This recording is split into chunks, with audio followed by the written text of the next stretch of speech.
2026 നമ്മൾ കടന്നിരിക്കുകയാണ്. അപ്പോൾ പുതുവത്സരം എന്ന് പറയുമ്പോൾ എല്ലാവർക്കും എന്താ പറയുക, ജീവിതത്തിൽ ഇനി അങ്ങോട്ടുള്ള കാര്യങ്ങളെക്കുറിച്ചൊക്കെ ഉള്ള കുറേ പ്ലാനിങ് ഒക്കെ നടത്തുന്ന ഒരു സമയമാണ്.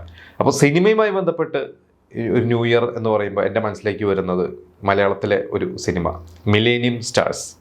ആ ഒരു സിനിമയ്ക്ക് ഒരു റെക്കോർഡുണ്ട്, ഒരുപാട് പ്രത്യേകതകളുണ്ട് ആ സിനിമയെക്കുറിച്ച്, കുറേ കഥകൾ ആ സിനിമയെക്കുറിച്ച് പറയാനുണ്ട്. അപ്പോൾ അതാണ് ഞാൻ നിങ്ങളോട് ഡിസ്കസ് ചെയ്യാൻ പോകുന്നത്.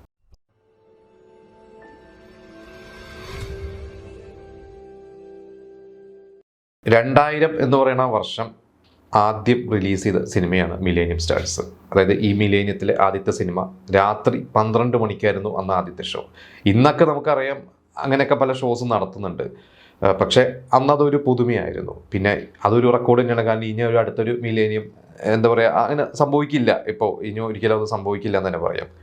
ആ ഒരു സിനിമയുടെ അനൗൺസ്മെൻറ്റ് സമയത്തൊക്കെ ഒരുപാട് എന്താ പറയുക ഭയങ്കര പ്രതീക്ഷയായിരുന്നു ആ ഒരു സിനിമയെക്കുറിച്ച്. കാരണം മെയിനായിട്ട് അന്നത്തെ സൂപ്പർ സ്റ്റാർസ് സുരേഷ് ഗോപിയും ജയറാമും പിന്നെ ബിജു മേനനും ഇവർ ഒരുമിച്ച് അഭിനയിക്കുന്നു. അപ്പോൾ നമുക്കറിയാം സുരേഷ് ഗോപിക്ക് ആക്ഷൻ ഹീറോ ഒക്കെ ആയിട്ട് തിളങ്ങി നിൽക്കുന്ന ഒരു സമയമാണ്. ജയറാം കുടുംബ പ്രേക്ഷകരുടെ നായകനെ തിളങ്ങി നിൽക്കുന്നു. ബിജു മേനനാണെങ്കിൽ അപ്പുറത്ത് അന്നത്തെ ഒരു യുവ നടൻ എന്താ പറയുക, ഇവരെക്കാട്ടും ജൂനിയറാണ്, തിളങ്ങി നിൽക്കുന്ന ഒരു സമയം തന്നെയാണ്. അപ്പോൾ സംവിധായകൻ ജയരാജിൻ്റെ സിനിമ. അപ്പോൾ ജയരാജ് എന്ന് പറയുമ്പോൾ മലയാളത്തിൽ വിദ്യാരംഭവും ആകാശക്കോട്ടത്തെ സുൽത്താനൊക്കെ പോലത്തെ സിനിമകൾ, അപ്പുറത്ത് ജോണി വാക്കറും ഹൈവേ പോലത്തെ കുറച്ച് ആക്ഷൻ മോഡുള്ള സ്റ്റൈലിഷ് ആയിട്ടുള്ള സിനിമകൾ, ഇതൊന്നും അല്ലാത്ത തരത്തിലുള്ള കളിയാട്ടവും ദേശാടനവും ഒക്കെ പോലത്തുള്ള സിനിമകൾ. അപ്പോൾ ജയരാജ് എല്ലാ ജോണുള്ള സിനിമകൾ ചെയ്യുകയും ക്രിട്ടിക്കലി അക്ലെയിം ആയിട്ടുള്ള സിനിമകൾ, കമേഴ്ഷ്യൽ സക്സസ് ആയിട്ടുള്ള സിനിമകൾ, അങ്ങനെ അദ്ദേഹം എന്താ പറയുക മലയാളത്തിലെ വളരെ വിലപിടിപ്പുള്ള വളരെ മുൻനിരയിൽ നിൽക്കുന്ന ഒരു സംവിധായകനായിരുന്നു സമയമാണ്. ഇപ്പോഴും അതെ, ഇപ്പോൾ അദ്ദേഹം കമേഴ്ഷ്യൽ തരത്തിലുള്ള സിനിമകളല്ല, നമുക്കറിയാം കാതികൻ പോലെയുള്ള സിനിമകൾ, ഇപ്പം പിന്നെ പെരുങ്കളിയാട്ടം വരുന്നു, അത്തരത്തിലുള്ള സിനിമകളാണ് ഇപ്പം അദ്ദേഹം ചെയ്യുന്നത്. അപ്പോൾ അന്ന് ജയരാജ് സിനിമ ചെയ്യുന്നു. കിരീടമുണ്ണി എന്ന് പറയുന്ന കൃഷ്ണകുമാർ എന്ന് പറയുന്ന പ്രൊഡ്യൂസറാണ്. കൃപ ഫിലിംസ് എന്ന് പറയുന്ന കിരീടത്തിലൂടെ മലയാളത്തിൽ വന്ന് ഒരുപാട് ഹിറ്റ് സിനിമകൾ, കലാമൂല്യമുള്ള സിനിമകൾ സമ്മാനിച്ചിട്ടുള്ള ഒരു പ്രൊഡക്ഷൻ കമ്പനിയാണ്. അപ്പോൾ അദ്ദേഹം ജയരാജായിട്ട് ഒന്നിക്കുന്നു എന്നൊക്കെ പറഞ്ഞ് ഭയങ്കര പ്രതീക്ഷയ്ക്കായിരുന്നു അന്ന് അതിൻ്റെ അനൗൺസ്മെൻറ്റൊക്കെ. അപ്പോൾ അന്നത്തെ കാലത്തൊക്കെ ന്യൂസ് പേപ്പേഴ്സിലൊക്കെ നമ്മളൊക്കെ ഒരുപാട് വായിച്ചിട്ടുണ്ട്, പലവർക്കും അത് ഓർമ്മയുണ്ടാവും. അപ്പോൾ ഈ ഒരു സിനിമയുടെ തുടക്കം എന്ന് പറയുന്നത് ശരിക്ക് കിരീടമുണ്ണി തന്നെ ഒരിക്കൽ പറഞ്ഞിട്ടുണ്ട്, ഇത് ജയരാജ് ചെയ്യുന്നു നല്ലൊരു സിനിമ ചെയ്യാം എന്നുള്ള രീതിയിൽ തന്നെയായിരുന്നു ഇവരിതിൻ്റെ പ്ലാനിങ് ഒക്കെ. അപ്പോൾ ഒരു 3 സുഹൃത്തുക്കളുടെ കഥ, അത് അനാഥരായ 3 സുഹൃത്തുക്കൾ. ഇതിലൊരു 2 സുഹൃത്തുക്കൾ നന്നായി പാട്ട് പാടും. അപ്പോൾ ഇവർക്ക് വേണ്ടി മൂന്നാമനായ സുഹൃത്ത് എന്ത് ജോലിയും ചെയ്ത് ഇവർക്ക് വേണ്ടി, ഇവർക്ക് പഠിക്കാനും ഈ പറഞ്ഞ പോലെ പാട്ടുകാരനാവാൻ വേണ്ടി എല്ലാ സഹായം ചെയ്തു കൊടുക്കുക എന്ന് പറഞ്ഞാൽ സ്വന്തം ജീവിതം ത്യജിക്കുന്ന ഒരു സുഹൃത്തിൻ്റെ ഒരു കഥ. ഇങ്ങനെ 3 സുഹൃത്തുക്കളുടെ കഥ. അപ്പോൾ ഇതാണ് ഇവരുടെ ഒരു പ്ലാനിങ്. ഇതിൻ്റെ ഒരു കഥ എന്ന് പറയുന്നത് തുടക്കം അങ്ങനെയായിരുന്നു. അങ്ങനെയാണ് ഇവരിതിലോട്ട് കിടക്കുന്നത്. അപ്പോൾ അന്ന് വളരെ വിലപിടിപ്പുള്ള സുരേഷ് ഗോപിയും ബിജു മേനോനും ഈ പറഞ്ഞ സുരേഷ് ഗോപിയൊക്കെ തിളങ്ങി നിൽക്കാന്നാണല്ലോ. അപ്പോൾ ഇവരൊക്കെ വെച്ച് അഭിനയിപ്പിക്കുന്നതിനില്ല. അപ്പോൾ അന്ന് ഒരു മലയാള സിനിമ നമുക്കറിയാം, ഇന്ന് മലയാള സിനിമ പിന്നെയും കുറച്ച് പാൻ ഇന്ത്യൻ ലെവലിലോട്ടൊക്കെ സഞ്ചരിക്കുന്ന ഒരു സമയമാണ്. മലയാള സിനിമയ്ക്ക് ഇന്ന് കുറച്ച് ബിസിനസ് വലുതാണ്. ഇന്ന് നമുക്കറിയാം 100 കോടി 200 കോടി 300 കോടിയൊക്കെ വേൾഡ് വൈഡ് കളക്ട് ചെയ്യുന്ന ലെവലിലോട്ട് മലയാള സിനിമ എത്തിയിട്ടുണ്ട്.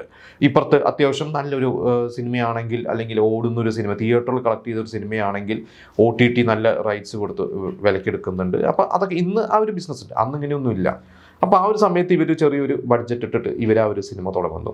അപ്പോൾ ഈ ഒരു സിനിമയുടെ തുടക്കം അന്ന് പ്ലാൻ ചെയ്തിരുന്നതിൻ്റെ ഒരു പേര്, പ്രൊഡ്യൂസർ ഇട്ടിരുന്ന ഒരു പേര് മസാല എന്നായിരുന്നു. പക്ഷെ പിന്നീട് സംവിധായകനും അണിയർ പ്രവർത്തകരൊക്കെ പറഞ്ഞിട്ടാണ് പിന്നീട് അതിൻ്റെ മില്ലേനിയം സ്റ്റാർസ്. അപ്പോൾ അത് നല്ലൊരു പേര് തന്നെയാണ്, കാരണം നമ്മളൊക്കെ അന്ന് ആ ഒരു സിനിമ നമ്മളൊക്കെ അട്രാക്ട് ചെയ്തത് അതിൻ്റെ ഒരു പേര് തന്നെയാണ്. കാരണം മില്ലേനിയത്തിൽ ഇറങ്ങുന്ന ഒരു സിനിമ മില്ലേനിയം സ്റ്റാർസ് എന്ന് പറയുന്ന ഒരു പേരൊക്കെ നമ്മളൊക്കെ വളരെയധികം ആകർഷിച്ചിട്ടുണ്ട്. അങ്ങനെയാണ് ഇതിൻ്റെ ഷൂട്ടിങ്ങും കാര്യങ്ങളൊക്കെ തുടങ്ങുന്നത്. പക്ഷേ ഷൂട്ട് തുടങ്ങി കുറച്ച് കഴിഞ്ഞപ്പോൾ പ്രൊഡ്യൂസറുടെ കയ്യിൽ നിന്ന് ഈ പടം കൈവിട്ടുപോയി എന്ന് തന്നെ പറയാം. കാരണം ബഡ്ജറ്റ് വിചാരിച്ചോട്ട് നിൽക്കുന്നില്ല.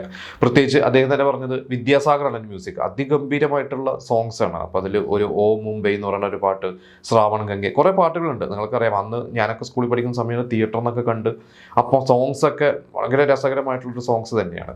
പിന്നെ അന്ന് ഈ പറഞ്ഞ വിദ്യാസാഗറും ഭയങ്കരമായിട്ട് ടോപ്പിൽ നിൽക്കുകയാണ്. അപ്പോൾ ഇദ്ദേഹം പറഞ്ഞ ഗംഭീരമായിട്ടുള്ള സോങ്സ് ആണ്. പക്ഷേ ഈ പറഞ്ഞ പോലെ പല സോങ് കമ്പോസിങ് ആണെങ്കിൽ തന്നെ ചെയ്യുന്ന സമയത്ത് വിദ്യാസാഗർ ബഡ്ജറ്റിൽ നിന്നും കുറച്ച് കടന്ന് ചെയ്തു. അതായത് അന്ന് ജോൺസനൊക്കെയാണ് കൂടുതൽ കിരീടമുണ്ണിയുടെ സിനിമകൾ ചെയ്യുന്നത്. അപ്പോൾ ജോൺസനെ ആണെങ്കിൽ ഒരു സിനിമ കമ്പോസ് ചെയ്യുമ്പോഴൊക്കെ അതിൻ്റെ ഒരു ബഡ്ജറ്റ് കുറവായിരിക്കും. പക്ഷേ വിദ്യാസാഗർ പലപ്പോഴും ആ ഒരു സോങ്ങിന് വേണ്ട കുറച്ച് ഇൻസ്ട്രുമെൻസോ അല്ലെങ്കിൽ അങ്ങനെയുള്ള ചില പ്രോഗ്രാമിങ്ങിന് വേണ്ട എക്യുപ്മെൻറ്റ്സൊക്കെ ചിലത് വരുത്തിക്കും. അപ്പോൾ അതിന് ഇത്തിരി കോസ്റ്റ് വരും, അതിൻ്റെ കൂടെ വരുന്ന ആളുകൾക്ക് ഉള്ള ഒരു ബാറ്റ കൂടും. അങ്ങനെ കുറേ കാര്യങ്ങൾ വന്നു കഴിഞ്ഞപ്പോൾ വിചാരിച്ച പോലെ നിന്നില്ല. അപ്പോൾ ഷൂട്ട് നടന്നുകൊണ്ടിരിക്കുന്ന സമയത്ത് തന്നെ സംവിധായകൻ ജയരാജനോട് ഇദ്ദേഹം പറഞ്ഞു, പ്രൊഡ്യൂസർ പറഞ്ഞു, ഇത് കടന്നു പോകുന്നുണ്ട് നമുക്ക്. അപ്പോൾ ഒരു ബഡ്ജറ്റ് ഉണ്ടല്ലോ, നമ്മുടെ ഒരു മലയാള സിനിമയ്ക്ക് ഒരു ബഡ്ജറ്റ് ഇല്ലേ എന്ന് വെച്ചപ്പോൾ ജയരാജ് പറഞ്ഞില്ല, ഇതൊരു നമുക്കൊരു റിച്ച്നെസ് കാണിക്കണം, എങ്കിൽ മാത്രമേ ഇത് ഏക്കുള്ളൂ എന്ന് പറഞ്ഞു കഴിഞ്ഞപ്പോൾ അദ്ദേഹം പറഞ്ഞ വേണമെങ്കിൽ പ്രൊഡ്യൂസറിന് ഇത് എനിക്ക് ആ സിനിമ അവിടെ വെച്ച് സ്റ്റോപ്പ് ചെയ്യാം. പക്ഷേ അപ്പുറത്ത് കൂടെയുള്ള പ്രൊഡക്ഷൻ കൺട്രോളും മാനേജേഴ്സും പറഞ്ഞു, ഡിസ്ട്രിബ്യൂട്ടേഴ്സ് പറഞ്ഞു. അതായത് അന്ന് സിനിമ നമുക്കറിയാം, തിയേറ്റർ ഡിസ്ട്രിബ്യൂട്ടേഴ്സിൻ്റെ അടുത്ത് പൈസ മേടിച്ചിട്ടാണ് പ്രൊഡ്യൂസേഴ്സ് ചെയ്യുന്നത്. ഡിസ്ട്രിബ്യൂട്ടേഴ്സ് തിയേറ്ററിൽ നിന്ന് അഡ്വാൻസ് മേടിക്കുന്നുണ്ട്. അപ്പോൾ കുറേ കമ്മിറ്റ്മെൻറ്റ്സ് ഉണ്ട്. അപ്പോൾ ഇദ്ദേഹം പറഞ്ഞ സിനിമ തുടങ്ങി വെച്ചു, കുറേ പേരുടെ അടുത്ത് പേയ്മെൻറ്റ് മേടിച്ചു, കമ്മിറ്റ്മെൻ്റ് ഉണ്ട്, വാക്കുണ്ട്, ഇന്ന ദിവസം തിയേറ്ററിൽ റിലീസ് ചെയ്യണം. അപ്പോൾ കമ്മിറ്റ്മെൻറ്റ് വന്നു കഴിഞ്ഞപ്പോൾ എന്നാൽ പിന്നെ വരണോടത്ത് വെച്ച് കാണാമെന്ന രീതിയിൽ ആ സിനിമ മുന്നോട്ട് കൊണ്ടുപോയതാണ്. ആ സിനിമ തിയേറ്ററിൽ വന്നു. അന്ന് അതിൻ്റെ ഒരു പോസ്റ്ററൊക്കെ എനിക്കൊരു ഓർമ്മയുണ്ട്. സുരേഷ് ഗോപി ഒരു അധോലോക നായകൻ എന്ന രീതിയിൽ അങ്ങനെയുള്ള ഒരു ലുക്കിൽ, ഇപ്പുറത്ത് പാട്ടുകാരായിട്ടുള്ള ബിജു മേനോനും ജയറാമിൻ്റെയും ഒരു പോസ്റ്റേഴ്സൊക്കെ കാര്യങ്ങളൊക്കെ വന്നിരുന്നത്.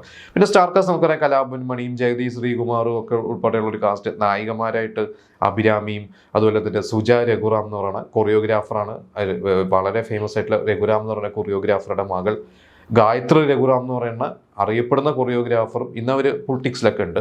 അവർ നക്ഷത്ര കണ്ണുള്ള രാജകുമാരൻ, അവനുണ്ട് രാജകുമാരി എന്ന് പറയുന്ന സിനിമയിൽ നായികയായിട്ട് വന്ന കുട്ടിയല്ല, ഒരു എന്താ പറയുക, അന്ന് ഒരു കുട്ടി, വളരെ യങ് ആയിരുന്നു അവർ. അപ്പോൾ അവരെ സുജാ രഘുറാം വരുന്നു എന്ന് പറഞ്ഞാൽ വളരെ സ്റ്റാർ കാസ്റ്റ് ഒക്കെ, വളരെ എന്താ പറയുക, എല്ലാവരെയും തിയേറ്ററിലോട്ട് അട്രാക്ട് ചെയ്യുന്ന അല്ലെങ്കിൽ തിയേറ്ററിലോട്ട് ആകർഷിക്കുന്ന ഒരു സിനിമ തന്നെയായിരുന്നു. ഒരു പാക്കേജ് ആയിരുന്നു അതിൻ്റെ ഇനീഷ്യൽ പുള്ളിന് കിട്ടിയത്.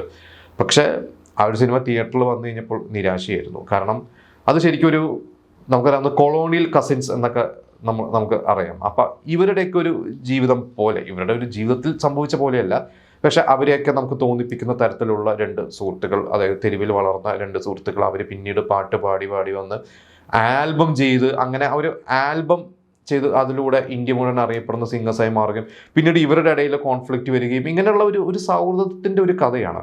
ഇതിലാണ് കരുണൻ എന്ന് പറയുന്ന ആ ഒരു ഗുണ്ട ഒരു ക്യാരക്ടറാണ് സുരേഷ് ഗോപി ചെയ്തത്. പക്ഷേ എനിക്ക് തോന്നുന്നു സുരേഷ് ഗോപിയുടെ ആരാധകർ സുരേഷ് ഗോപിയുടെ ഒരു ആക്ഷൻ സിനിമ പ്രതീക്ഷിച്ചതാണോ? അത്തരത്തിലുള്ള ഒരു സിനിമയല്ല, ഇതൊരു ആക്ഷൻ സിനിമയല്ല, ഇതൊരു സൗഹൃദത്തിൻ്റെ കഥ പറയുന്ന ഒരു സിനിമയാണ്. അതിൽ സുരേഷ് ഗോപിക്ക് അല്ല അതിൻ്റെ പ്രാധാന്യം, ഈ പറയുന്ന രണ്ടുപേർക്കാണ്, ബിജു മേനോനും ജയറാമിനുമാണ്. അവരുടെ ഒരു ലൈഫാണ്, അവരുടെ ഒരു ഫ്രണ്ട്ഷിപ്പും ഇവരുടെ ഇടയിൽ ഉണ്ടാകുന്ന ഒരു ബോണ്ടിങ്ങും ഇവരുണ്ടാവുന്ന ഒരു തെറ്റിദ്ധാരണയൊക്കെ പോകുന്നതും അതിലേക്ക് സുരേഷ് ഗോപി വരുന്നതും അതിൻ്റെ ഒരു ക്ലൈമാക്സ് ഒക്കെ നമുക്കറിയാം, ഒരു പാട്ടിലൂടെയൊക്കെയാണ് ആ ഒരു സിനിമ അവസാനിക്കുന്നതൊക്കെ. ഇത് പാട്ട് കാണുന്നവർക്ക് അതൊരു എന്താ പറയുക, ഒരു ആൽബം, ഒരു വീഡിയോ ആൽബം കാണുന്നത് പോലെ ഒരു 2-2.5 മണിക്കൂർ തിയേറ്ററിൽ ഇരുന്ന് എൻജോയ് ചെയ്യുന്ന ഒരു കഥ ഓക്കെ ആയിരുന്നു. പക്ഷെ അല്ലാത്ത ഓഡിയൻസിന് അത് നിരാശയായിരുന്നു എന്ന് തന്നെയാണ് തോന്നുന്നതല്ല, അതാണ് സത്യം. അതുകൊണ്ട് തന്നെയാണ് സിനിമ തിയേറ്ററിൽ പരാജയപ്പെട്ടത്. പക്ഷെ അതിൻ്റെ പാട്ടുകളൊക്കെ ഇന്നും നമ്മൾ ആസ്വദിക്കുന്നതാണ്. വിജയ് യേശുദാസിൻ്റെ ആദ്യത്തെ ഒരു പാട്ടാണ്. വിജയ് യേശുദാസും അച്ഛനും മകനും, യേശുദാസും മകനും കൂടി അതിൽ പാടിയിട്ടുണ്ട്. അതൊക്കെ അന്ന് ഭയങ്കരമായിട്ടുള്ള തിയേറ്ററിൽ ഓളം കിട്ടി തന്നെയായിരുന്നു. പക്ഷെ എന്തൊക്കെ പറഞ്ഞാലും കിരീടം ഉണ്ണി എന്ന് പറയുന്ന നിർമ്മാതാവിന് ആ ഒരു സിനിമ നഷ്ടമായിരുന്നു. അതിനുശേഷം അദ്ദേഹം എനിക്ക് തോന്നുന്നു സിനിമകളൊന്നും ചെയ്തിട്ടില്ല. 89 കിരീടം മുതൽ അങ്ങോട്ട് എത്രയോ സിനിമകൾ, നമുക്കറിയാം, സലാപവും ആധാരം പോലത്തെ സിനിമകൾ, ഭൂതക്കണ്ണാടി പോലത്തെ സിനിമകളൊക്കെ ചെയ്ത നിർമ്മാതാവാണ്. പക്ഷെ അദ്ദേഹം ഈ ഒരു സിനിമയോട് കൂടി അദ്ദേഹം സിനിമ എന്താ പറയുക നിർമ്മാണം നിർത്തി എന്ന് തന്നെ പറയാം. അദ്ദേഹം ഇപ്പോഴും ആക്റ്റീവാണ്. നമ്മൾ സിനിമ സദസ്സുകളിലൊക്കെ കാണാറുണ്ട്. കിരീടം എന്ന് പറയുന്ന സിനിമയെക്കുറിച്ചുള്ള ഓർമ്മകളെക്കുറിച്ചൊക്കെ പലപ്പോഴും അതിൻ്റെ ആനിവേഴ്സറിക്കൊക്കെ നമ്മൾ അദ്ദേഹത്തെ കാണാറുണ്ട്. അദ്ദേഹം ആക്റ്റീവാണ്, പക്ഷേ പിന്നീട് അദ്ദേഹം സിനിമയൊന്നും ചെയ്തിട്ടില്ല. എന്തായാലും മിലേനിയം സ്റ്റാർസ് എന്ന് പറയുന്ന ഒരു സിനിമ നിങ്ങളൊന്ന് തിയേറ്ററിൽ കണ്ടിട്ടുണ്ടെങ്കിൽ നിങ്ങൾ അതിൻ്റെ ഒരു എക്സ്പീരിയൻസ് പറയാം. എനിക്കൊക്കെ വളരെ ഫേവറേറ്റ് സിനിമ തന്നെയാണ്. പക്ഷെ അത് തിയേറ്ററിൽ എന്താ പറയുക, നമുക്ക് പറയാമല്ലോ, ഓരോ സിനിമയ്ക്കും ഓരോ ജാതകമുണ്ടെന്ന് നമ്മൾ പറയാറുണ്ട്. അത്തരത്തിലുള്ള ഒരു സിനിമ തന്നെ ആയിരിക്കും മിലേനിയം സ്റ്റാർസ്.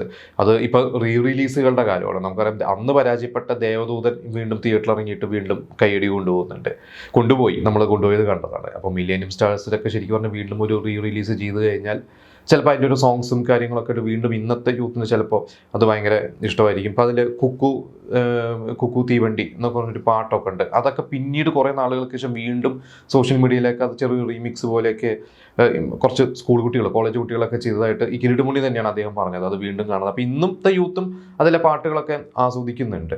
അപ്പോൾ വീണ്ടും റിലീസ് ചെയ്യുകയാണെങ്കിൽ നന്നാവുമെന്ന് എനിക്ക് തോന്നുന്നു. എന്തായാലും നിങ്ങളുടെ അഭിപ്രായം, ഈ ഒരു സിനിമ നിങ്ങൾ കണ്ടിട്ടുണ്ടെങ്കിൽ, തിയേറ്ററിൽ കണ്ടിട്ടുണ്ടെങ്കിൽ, അല്ലെങ്കിൽ പിന്നീട് നിങ്ങൾ DVD ടി വിയിലൊക്കെയാണ് കണ്ടിട്ടുണ്ടെങ്കിൽ ആ സിനിമയെക്കുറിച്ചുള്ള നിങ്ങളുടെ എന്താ പറയുക, നിങ്ങളുടെ എക്സ്പീരിയൻസസ്, അതിനെക്കുറിച്ചുള്ള നിങ്ങളുടെ അഭിപ്രായങ്ങൾ നമുക്ക് കമൻറ്റ് ചെയ്യാം.